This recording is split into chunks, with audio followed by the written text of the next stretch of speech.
আসসালামু আলাইকুম। রমজানে ইফতারে আমরা অনেক সময় বেশি তেল ভাজা খাবার খেয়ে ফেলি, ফলে গ্যাস্ট্রিক, অম্বল বা বুক জ্বালাপোড়ার সমস্যা দেখা দেয়।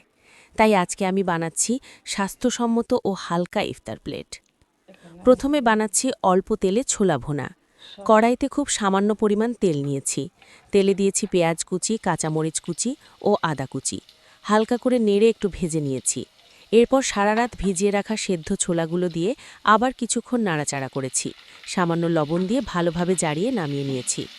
এইভাবে অল্প তেলে বানানো ছোলা ভুনা খুবই হালকা ও স্বাস্থ্যসম্মত। পেট ভরবে, কিন্তু বেশি তেল না থাকায় গ্যাস্ট্রিকের সমস্যা কম হবে ইনশাল্লাহ। এবার তৈরি করছি ফল ও সবজি প্লেট। একটি প্লেটে নিয়েছি শসা, গাজর, টমেটো, আপেল ও কলা। চাইলে সামান্য কালো লবণ ছিটিয়ে নিতে পারেন। ইফতারে ফল ও সবজি শরীরকে হাইড্রেট রাখে এবং হজমে সাহায্য করে।